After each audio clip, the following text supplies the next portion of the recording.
Haleluya, puji nama Tuhan. Selamat pagi semua Bapak Ibu Saudara yang dikasihi Tuhan. Selamat pagi semuanya. Shalom. Dan saya menyapa bagi Bapak Ibu yang ada di rumah yang mengikuti ibadah secara streaming. Selamat pagi, shalom semua.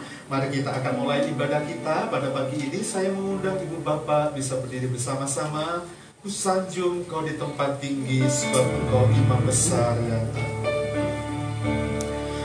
Kusanjung kau di tempat tinggi, sebab engkau imam besar agung. Kusanjung kau lebih dari yang lain, yang lain.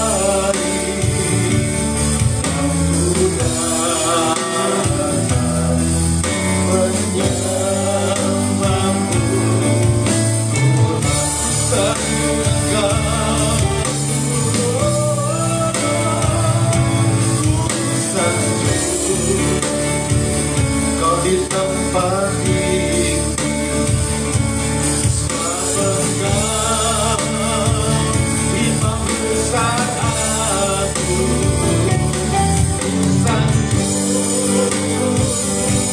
Kau lebih dari yang lain, yang lain. Dan ku datang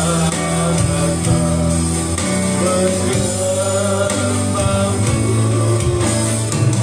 dan kebijaksanaan.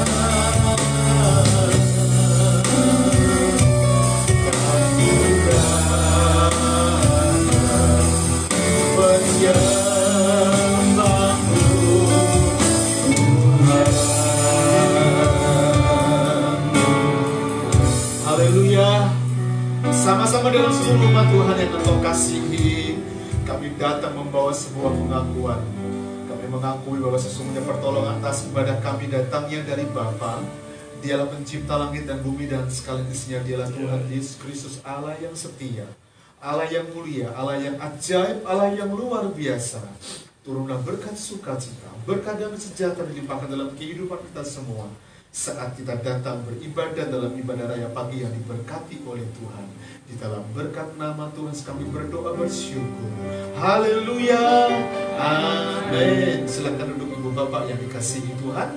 Alkitab menjawab dari Kejadian pasal 2 ayat 18 sampai dengan ayat yang ke-25. Demikian firman Tuhan. Tuhan Allah berfirman, tidak baik kalau manusia itu seorang diri saja. Aku akan menjadikan penolong baginya yang sepadan dengan dia. Lalu Tuhan Allah membentuk dari tanah segala binatang hutan dan segala burung di udara. Dibawanyalah semuanya kepada manusia itu untuk melihat bagaimana ia menamainya.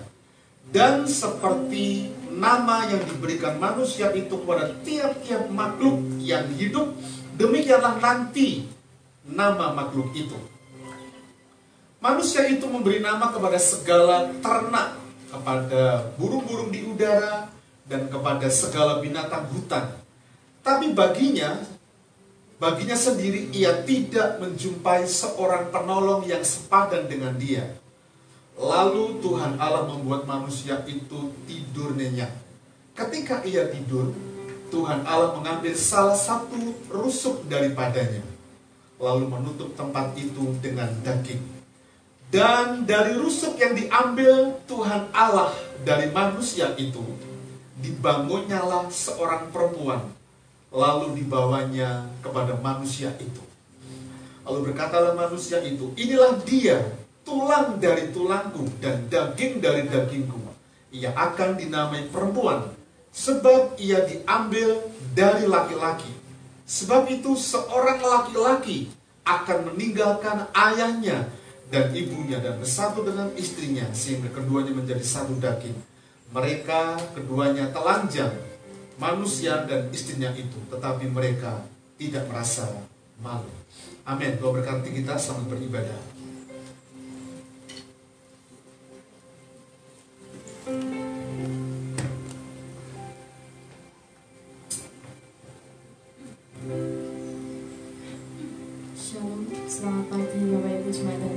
semuanya. Mari kita pagi hari ini mengucap syukur atas apa yang telah Tuhan berikan kepada kita. Ia telah melingkupi kita, telah melindungi kita sepanjang kegiatan kita dari pagi hingga malam, kemudian bertemu pagi lagi. Itu semua karena anugerah yang Ia berikan pada setiap kita di tempat ini. Amin.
Izinkan kami Tuhan dapat berkumpul bersorak-sorai memuliakan nama-Mu. Kau berkati ya Bapa, biarlah ibadah kami ini kudus suci di hadapan-Mu, dan biarlah kami bersuka cita untuk memuliakan nama-Mu.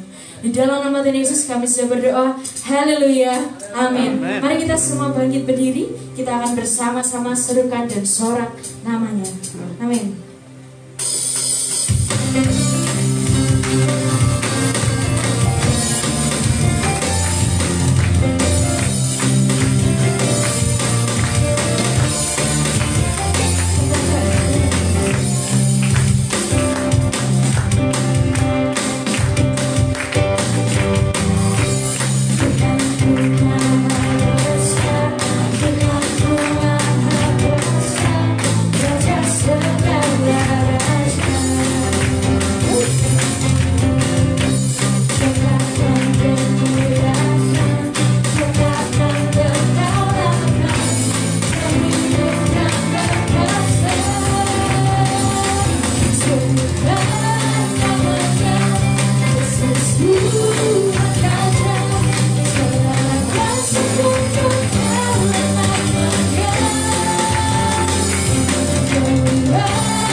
firman Tuhan pada pagi hari ini.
Thank you.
kasih-Mu sungguh nyata bagi setiap kami ya Bapa.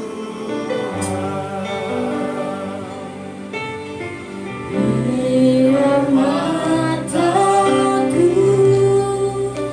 seperti mata-Mu, pancarkan kasih-Mu, ku mau jadi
mau seperti-Mu Yesus, disempurnakan selalu dalam setiap jalanku, memuliakan nama-Mu. Katakan aku mau seperti-Mu Yesus. Mau seperti-Mu Yesus, disempurnakan selalu dalam setiap jalanku, memuliakan nama-Mu.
Syukur karena Engkau adalah Allah yang tetap sama, Allah yang tidak pernah berubah. Kasih-Mu, kuasa-Mu, kebaikan-Mu dalam kehidupan kami. Kalau di Sabat Tuhan pada pagi ini, Tuhan masih berikan kesempatan kepada kami untuk kami boleh menikmati persekutuan yang indah dengan Tuhan. Biarlah kesempatan pagi ini kami akan gunakan dengan baik untuk kami menerima apa yang menjadi bagian untuk kami lakukan dalam kehidupan kami. Bapa, Engkau menolong kami dan memampukan kehidupan kami, supaya apa yang kami akan dengar, kami akan perhatikan, dan kami akan menjadi pelaku di dalamnya. Nasihat, pesan Tuhan, pengajaran dari firman-Mu lewat lidah bibir hamba-Mu. Karena itu biarlah pengurapan yang baru atas kami semua, hamba-Mu yang menyampaikan, kami umat Tuhan, seluruh umat Tuhan jemaat NBC yang mendengar pada pagi ini, mereka diurapi dengan pengurapan yang sama. Terima kasih Tuhan Yesus, anugerah melimpah, berkat melimpah atas kehidupan kami. Di dalam berkat nama terus kami berdoa bersyukur. Haleluya, amin. Puji nama Tuhan. Shalom ibu bapak yang saya kasihi dalam Tuhan Kristus. Shalom semuanya. Haleluya, puji nama Tuhan. Senang sekali masih bisa bersama-sama dan diberi kesempatan untuk kita beribadah pada pagi ini. Kita masuk di minggu yang terakhir bulan September. Minggu depan kita masuk bulan Oktober dan kita akan nikmati jamuan firman Tuhan kalau tidak ada halangan. Sahabat kita, Pastor Titus Tandi dari Makassar yang kebetulan cucunya lahir di Surabaya. Saya sempat berkomunikasi dengan beliau waktu lalu, kapan Bapak kalau ke Semarang kontak saya supaya bisa pelayanan di RBC. Dan minggu depan tanggal 3 Oktober beliau berkesempatan untuk hadir dan akan menjamu kita dengan jamuan firman Tuhan yang akan memberkati kita semua. Amin. Oke, pagi ini kita akan teruskan untuk seri khotbah di Bukit. Kita sampai di seri yang ke-16. Siapkan diri dan hati kita baik-baik supaya kita diberkati oleh Tuhan. Dan mulailah pembicaraan dengan sama pagi ini diakhiri, karena waktunya untuk kita berbicara dan Tuhan berbicara kepada kita semua. Bapak Ibu yang dikasihi Tuhan, judul khotbah saya pada pagi ini adalah bercerai boleh nggak ya? Mari kita akan bersama-sama bersuara. 1, 2, 3. Ya, kurang gaya bahasa, kurang gaya bacanya. Bercerai boleh nggak ya? Gitu ya, bercerai boleh nggak ya? Oke, 1, 2, 3. Oke, ya walaupun belum semua. Namanya yang muda-muda belum bersuara gitu, cuman Gintok yang kelihatan suaranya. Oke, kita akan baca. Bapak Ibu perhatikan baik-baik karena khotbah ini penting bagi kita. Jadi rada panjang, tapi saya menyiapkan baik-baik karena kalau bicara tentang perceraian, 2009 yang lalu skripsi saya S1 saya tentang perceraian. Ya, studi komparasi dari kitab Injil Matius pasal 19 ayat 3 sampai 9 dan 1 pasal yang ke-7 tentang perceraian. Saya cukup menguasai hal ini, ya. Oke, kita akan baca, perhatikan baik-baik dari Matius pasal yang ke-5 ayat 31 sampai dengan ayat yang ke-32. Demikian firman Tuhan. Telah difirmankan juga, siapa yang menceraikan istrinya harus memberi surat cerai kepadanya. Ayat yang ke-32, tetapi aku berkata kepadamu, setiap orang yang menceraikan istrinya kecuali karena zina, ia menjadikan istrinya berzina. Dan siapa yang kawin dengan perempuan yang diceraikan, ia berbuat zina. Saya akan ulang, saya lagi membaca. Telah difirmankan juga, siapa yang menceraikan istrinya harus memberi surat cerai kepadanya. Tetapi aku berkata kepadamu, setiap orang yang menceraikan istrinya kecuali karena zina, ia menjadikan istrinya berzina. Dan siapa yang kawin dengan perempuan yang diceraikan, ia berbuat zina. Bapak Ibu Saudara yang dikasihi Tuhan, mari kita akan review sejenak untuk melihat kembali seri yang ke-15. Pada minggu yang lalu saya berbicara tentang bagaimana kita perlu menang menghadapi hal ini, yaitu menang atas keinginan mata dan keangkuhan hidup. Ada 3 poin penting bagaimana supaya kita menang atas keinginan mata dan keangkuhan hidup. Yang pertama, kita perlu bertindak drastis karena apa yang kita lihat, ya, yang adalah penyesat di akhir zaman, perlu kita lawan dengan tindakan drastis. Tidak hanya berdoa, tapi lari cepat-cepat, ya, lari cepat-cepat karena seringkali keinginan mata selalu membawa kepada hal-hal yang membawa kita digoda, dicobai, yang akibatnya jatuh di dalam dosa. Karena itu, poin yang kedua saya menyampaikan kemarin di khotbah kemarin adalah kita perlu menjauhi kejahatan dengan menyibukkan diri dengan hal-hal yang positif, yakni kerja, pelayanan, belajar, kuliah, dan semua, supaya kita tidak punya waktu untuk memikirkan apa-apa yang menjadi pikiran kita berkenan dengan keinginan mata dan keangkuhan hidup. Dan yang terakhir, kita perlu isi pikiran kita dengan pikiran-pikiran Kristus yang adalah kehendak Allah dalam kehidupan kita.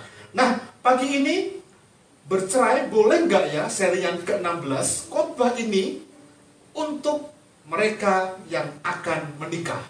Perhatikan baik-baik. khotbah ini untuk mereka yang akan menikah.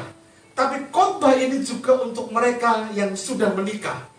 Artinya kita sebagai orang tua yang sudah menikah, kita sebagai suami istri yang sudah menikah perlu banget mendengar khotbah ini. Dan kalau boleh baca dari skripsi yang saya tulis pada 2009 yang lalu tentang perceraian. Dan khotbah ini adalah untuk orang tua supaya apa? Supaya kita bisa menolong anak-anak kita dengan baik, supaya anak-anak kita tidak salah pilih pasangan hidup, pasangan yang sepadan, yang sejodoh, yang datang dari Tuhan. Nah, kalau kita melihat, perhatikan bersama-sama pertanyaan ini, bercerai boleh nggak ya? Tentunya kita akan sepakat bicara tentang hal ini. Tidak boleh. Kalau jawabannya tidak boleh, dan mengusahakan dengan cara bagaimana? Dengan bayar harga, dengan belajar, dengan banyak hal yang perlu kita lakukan dalam kehidupan kita sebagai anak-anak Tuhan. Tapi faktanya, Bapak 8, itu terjadi peningkatan di Bandung anak-anak Tuhan, orang-orang Kristen yang bercerai. Padahal kalau dibandingkan dengan mereka yang beragama bukan Kristen, terjadi penurunan.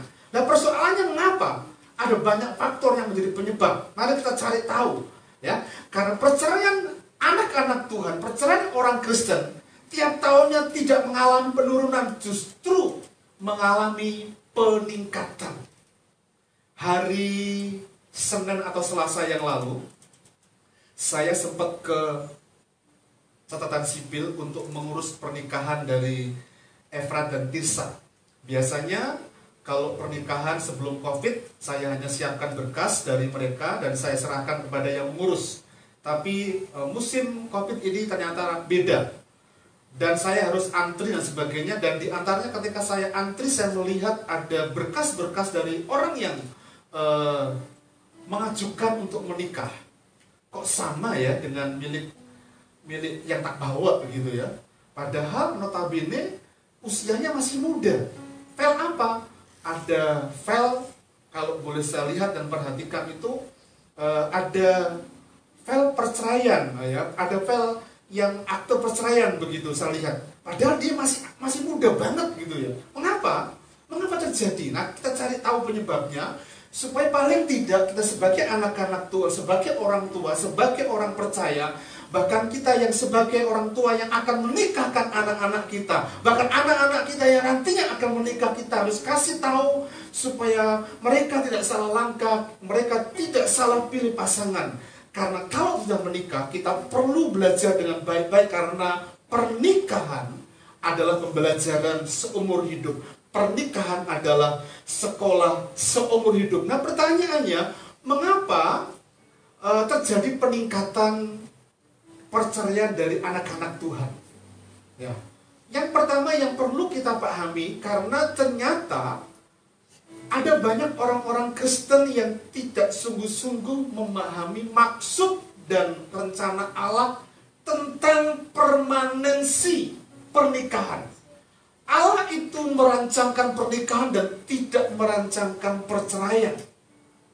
Tapi banyak anak-anak Tuhan yang tidak memahami dengan sungguh-sungguh maksud dan rencana Tuhan.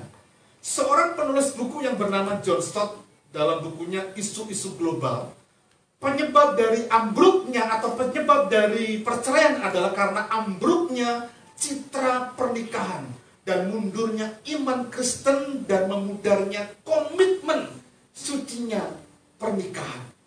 Itu menurut John Stott dalam bukunya Isu-Isu Global.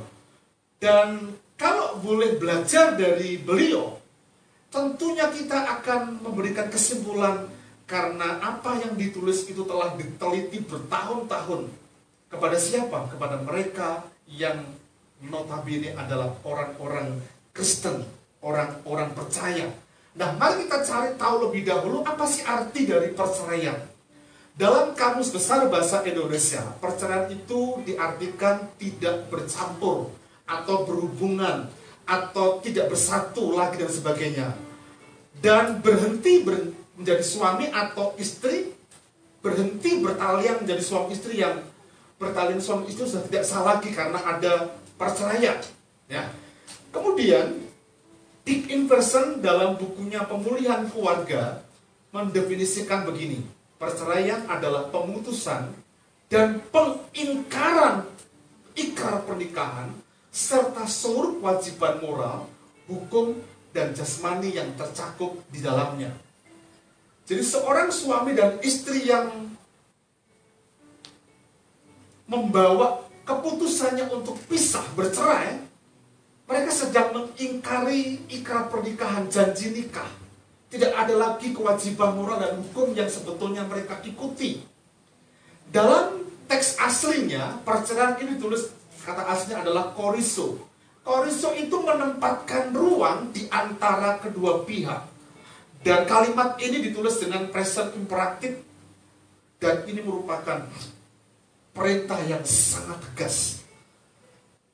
Yang tidak boleh dilakukan oleh manusia. Dan perintah tegas ini datang dari Tuhan. Menempatkan ruang di antara kedua belah pihak, antara suami dan istri.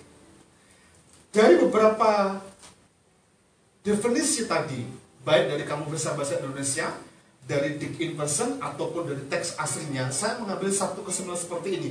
Perceraian adalah perpisahan, pengingkaran, atau tidak bercampur lagi, berhenti menjadi suami istri, tidak terikat pada seluruh kewajiban moral, hukum, dan jasmani, dikarenakan ada ruangan kosong di antara suami istri untuk memutuskan bercerai. Nah, perceraian memang terjadi, ada banyak penyebabnya. Dan penyebab diantaranya mungkin saja kita tahu dan paham tentang itu. Nah, tapi Bapak Ibu, mari kita perhatikan baik-baik. Kita mungkin masih terikat sebagai suami istri. Tapi kalau kita menempatkan ada ruang kosong, tidak ada hubungan intimasi lagi yang baik dalam kehidupan kita, maka sebetulnya itu adalah perceraian yang sedang kita lakukan. Karena itu kita perlu hati-hati dengan baik-baik. Karena secara hukum mungkin kita masih bersatu dalam sebuah pernikahan. Karena pernikahan Kristen itu adalah sebuah kesatuan, sebuah unity. Kesatuan fisik, kesatuan jiwa, dan kesatuan roh, dan sebagainya. Kalau saya mengajar di pranikah, ketika seorang menikah perlu disamakan persepsi dalam pola hal mengatur keuangan. Pendapatan istri, pendapatan suami, uang lanang, uang wedok tidak ada, harus disatukan jadi satu. Ya, karena pernikahan Kristen itu unity. Nah, seringkali kita hanya memahami kesatuan fisik saja.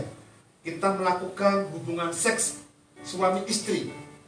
Tapi kita lupa menyatukan jiwa, dan seringkali terjadi pertengkaran ketika ada salah paham, ada konflik, padahal kita perlu diskusikan dalam kehidupan kita. Supaya apa? Supaya pola pikir yang salah, pola yang sebetulnya kita bawa dari sejak muda dan kita masuk dalam pernikahan di rumah kita yang baru, yaitu pernikahan itu, ada pendapat-pendapat yang berbeda. Iya, karena kita dilahirkan berbeda, dari pendidikan berbeda, dari berbagai aspek yang berbeda, yang perlu kita waspada dengan baik-baik.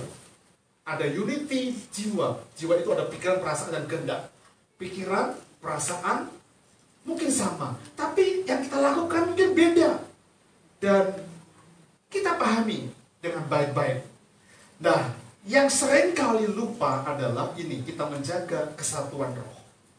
Kita jarang berdoa bersama-sama, kita jarang membaca firman Tuhan bersama-sama. Bahkan kita bersyukur kalau kita masih bisa beribadah, ya. Ini hal penting yang perlu kita pahami. Karena unity, kesatuan dalam pernikahan Kristen tidak menyangkut fisik saja, tidak menyangkut jiwa saja, tapi kesatuan fisik, jiwa, dan roh. Supaya apa? Tidak ada perpisahan, tidak ada ruang kosong yang kita tempatkan dalam pernikahan kita. Mungkin kita masih tinggal satu rumah. Iya, tapi kalau kita sudah tidak ada komunikasi yang intens, tidak ada diskusi yang intens, tidak ada doa bersama-sama, tidak pernah baca firman Tuhan bersama-sama, kita perlu hati-hati karena kita sedang menempatkan ruang kosong yang perlu kita isi. Supaya apa? Supaya ada unity di dalamnya. Nah, Bapak Ibu Saudara yang dikasihi Tuhan, hal-hal penting sebelum menikah, ya, hal-hal penting sebelum menikah untuk anak-anak rohani saya, untuk anak-anak kita semua, supaya tidak terjadi perceraian. Yang pertama yang perlu kita perhatikan adalah dengan siapa Anda menikah. Kalau Anda menikah dengan orang yang tidak seiman, ada banyak kasus di akhir atau di pertengahan terjadi perceraian. Karena itu jaga pergaulan kita dengan baik-baik. Tapi seandainya kita menikah dengan orang yang tidak seiman pun, jadikan apa yang saya sampaikan ini sebagai bekal. Mereka harus seiman. Karena kalau tidak akan pernah terjadi pernikahan. Itu komitmen yang harus diambil. Jadi anak-anak muda perlu tahu dengan siapa Anda menikah. Cari yang laki-laki tentunya dengan yang wanita. Ya, yang wanita dengan laki-laki. Jangan laki-laki dengan laki-laki.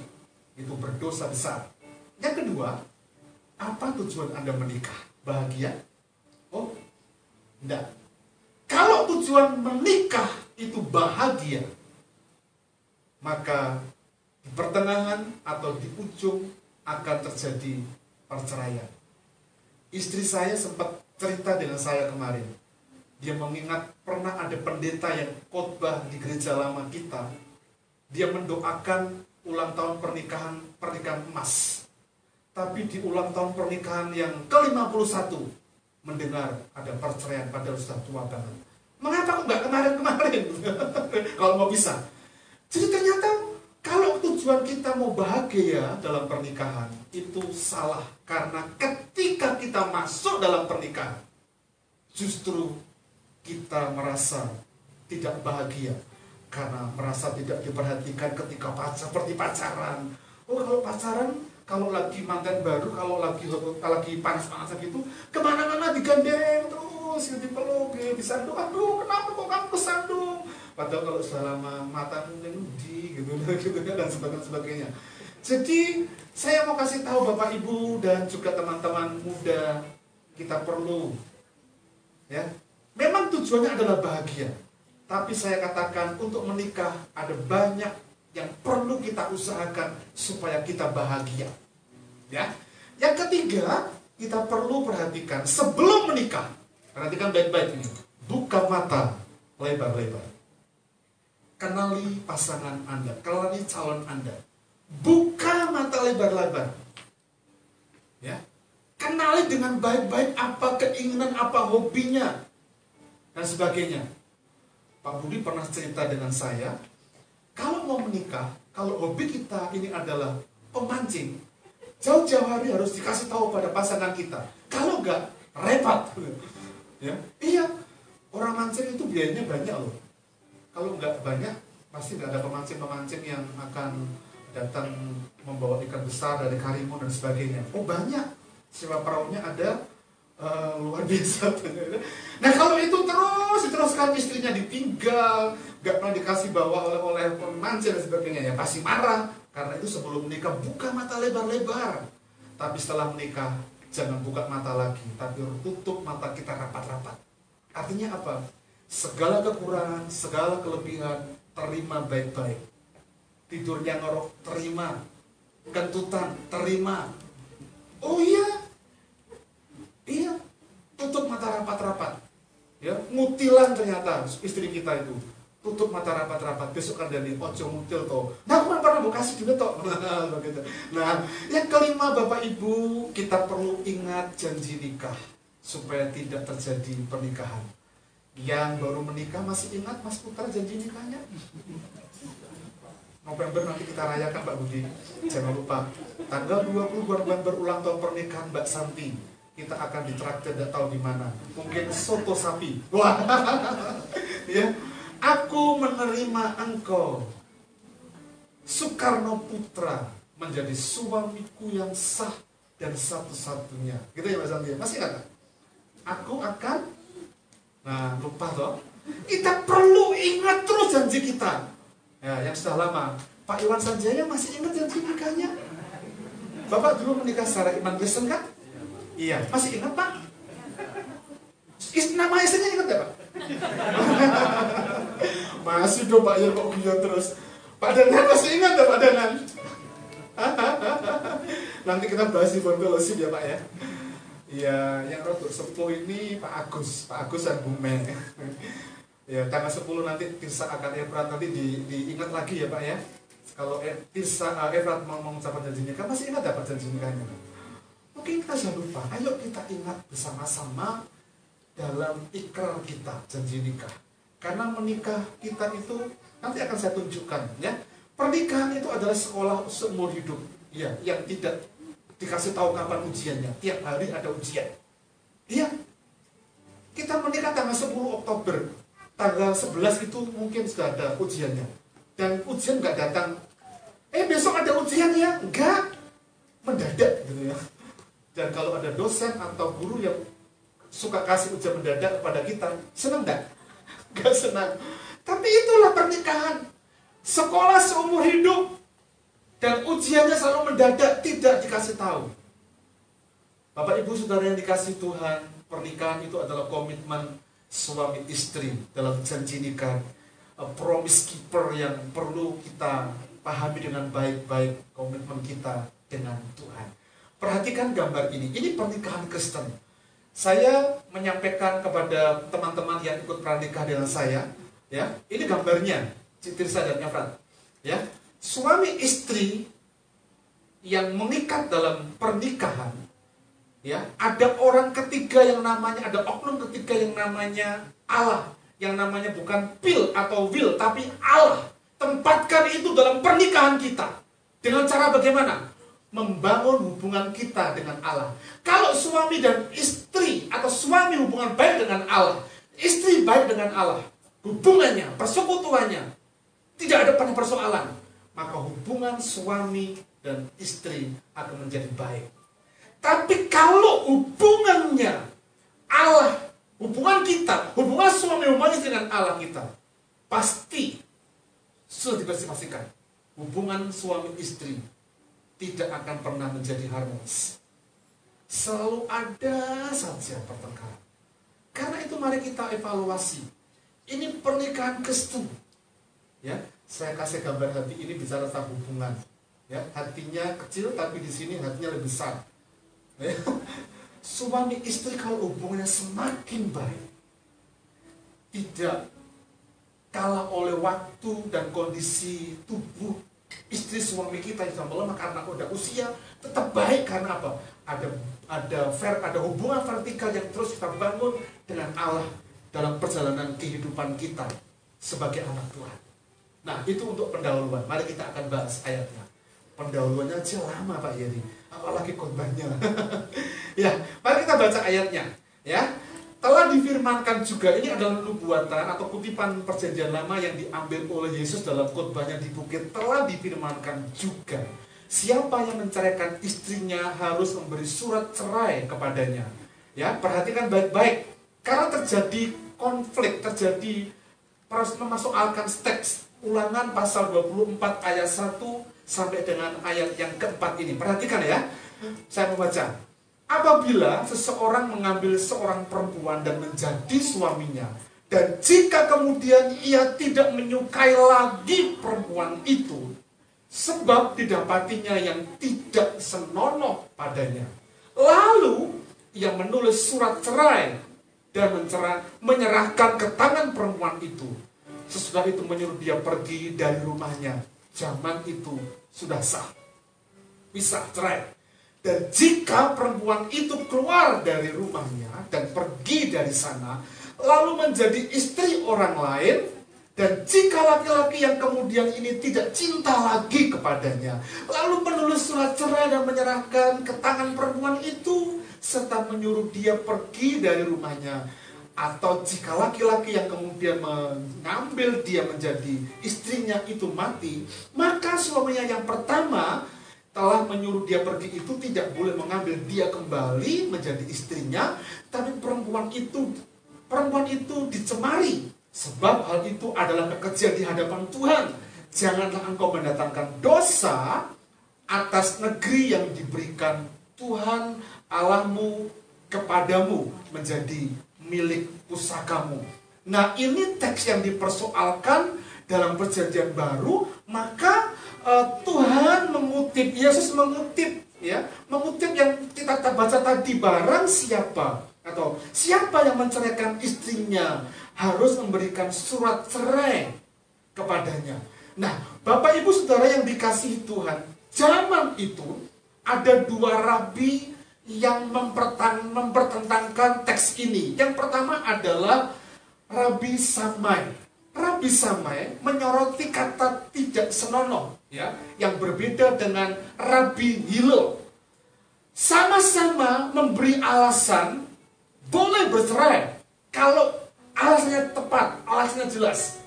Rabi Hillel itu menyoroti ini, perceraian diizinkan hanya karena perzinahan. Mengutip dari Ulangan pasal 24 ayat 1, kata tidak senonoh. Tidak senonoh itu diartikan dalam kata pornea, pornografi itu kemudian, yang zina, itu adalah ketidakmurnian atau perzinahan yang tidak ada yang lain kecuali perzinahan. Dan ini adalah perbuatan yang memalukan dan najis. Jadi Rabi Samai itu mengizinkan perceraian terjadi kalau salah satu pasangan itu melakukan tidak senonoh. Lebih berat memang. Tapi Rabi Hillel berbeda. Perceraian menurut Rabi Hillel, mengutip ayat ini juga, kalau Rabi Samai itu dari kata tidak senonoh, ini lebih ringan lagi. Ketika ia tidak menyukai lagi perempuan itu, diartikan segala tindakan istri yang tidak menyenangkan. Suami boleh menjadikan alasan untuk menceraikan istrinya. Termasuk tindakan-tindakan yang remeh. Gosongke masakan kurang garam, akarnya cemplang. Itu juga menurut Rabi Hillel boleh menceraikan istri yang seperti itu. Wow, kejam banget ya pada zaman itu. Termasuk bicara terlalu keras sehingga tetangganya mendengar. Zaman itu ternyata boleh menceraikan orang wanita seperti itu. Nah, tapi mari kita perhatikan baik-baik. Dalam Ulangan 24 tadi, menurut Tuhan Yesus, sama sekali tidak memberikan izin cerai ataupun syarat perceraian dalam ayat ini. Hanya menekankan bahwa kalau seorang menceraikan istrinya atau suaminya, lalu menjadi istri dari laki-laki lain atau suami dari perempuan lain, dan lalu pernikahan kedua itu juga putus, maka perempuan atau laki-laki yang pertama itu tidak boleh mengambil kembali perempuan itu menjadi istrinya. Yang kedua, kalaupun dalam prakteknya Musa menyuruh seorang suami menceraikan istrinya dan memberikan surat cerai, tidak berarti bahwa perceraian itu diizinkan. Perceraian tetap dilarang, tetapi diberikan peraturan kalau itu terjadi. Supaya tidak terjadi perceraian, ingat baik-baik 7 hal yang saya sampaikan. Mari kita lanjutkan ayat yang ke-32 yang adalah ajaran Tuhan Yesus Kristus yang sempat saya singgung tadi dalam kesimpulan mengenai Ulangan 24 ayat 1 sampai dengan ayat yang keempat. Ayat ini mengatakan, tetapi aku berkata kepadamu, setiap orang yang menceraikan istrinya kecuali karena zina, ia menjadikan istrinya berzina. Dan siapa yang kawin dengan perempuan yang diceraikan, ia berbuat zina. Mari kita bandingkan Matius pasal 19 ayat 9. Nanti dari ayat-ayat ini termasuk ayat 3 sampai 9 dari Keterangan pasal 19, kita akan menemukan poin-poin penting tentang ajaran Yesus tentang perceraian. Mari kita perhatikan dalam Matius pasal 19 ayat yang ke-9 dari beberapa terjemahan.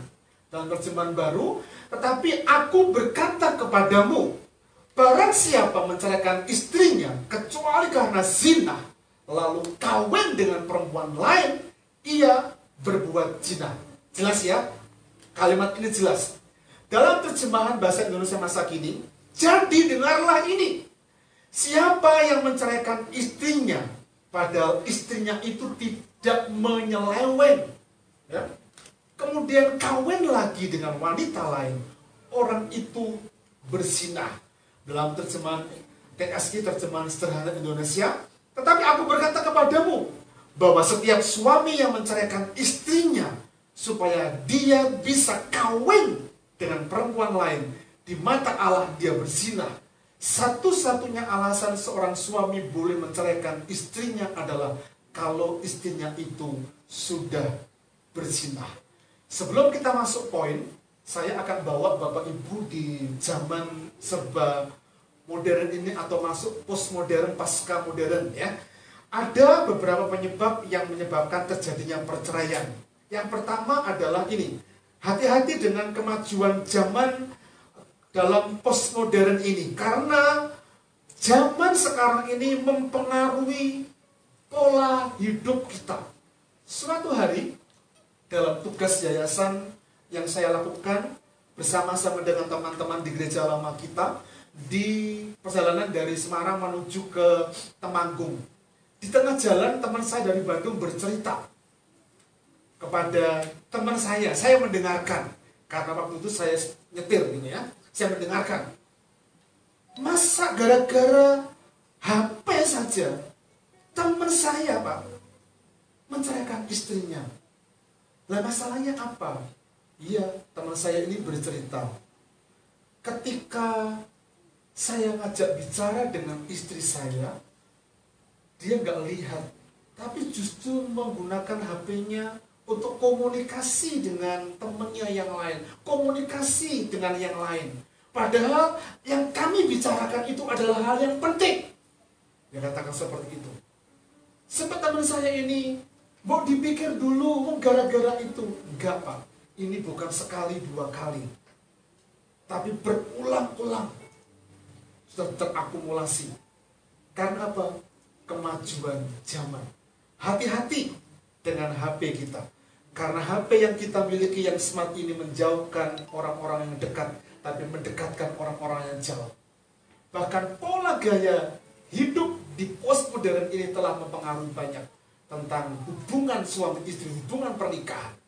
Nah, menurut seorang yang bernama Surbakti EB, dalam bukunya yang berjudul Sudah Siapkah Menikah, ada beberapa penyebab. Yang pertama, karena pernikahan dini.